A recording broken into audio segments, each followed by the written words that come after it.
In just a few moments, we'll be hearing George both read from the Torah and, as I said before, then teach us all some Torah.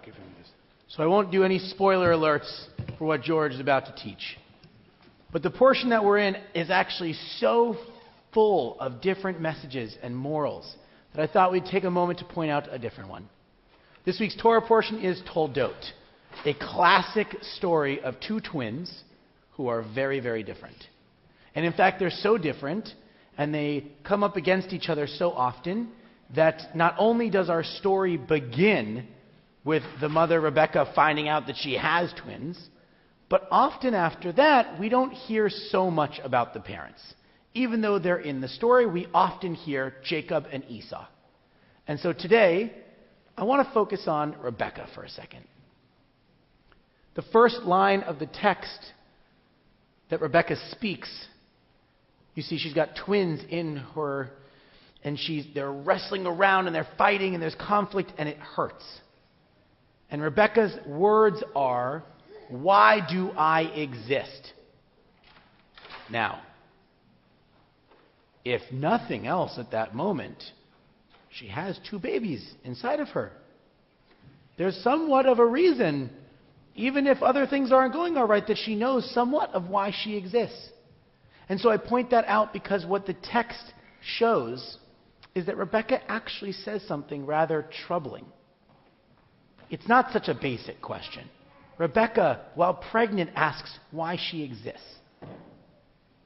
And the tradition, in an amazing way, shows a beautiful way of responding to someone asking a deep call for help kind of question. God responds immediately.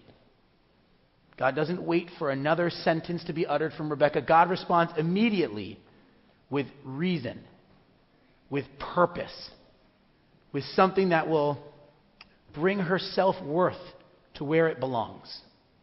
And I think that's the part that we often overlook here, but that is so important, especially in our society today, especially with the calls for help that we miss, especially with all the people who could use that extra boost, that immediate response when they say that something's wrong.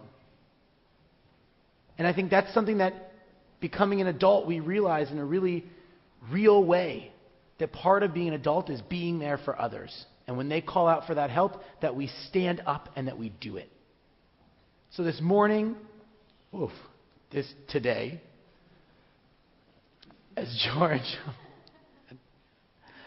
this Sunday afternoon, nope, it's Saturday. See, I can do it twice.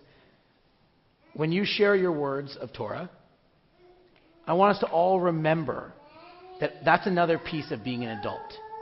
Standing up, but also being there when others need us. And we're all showing that while celebrating, but there's other moments to do that too, when we hear those great calls for help.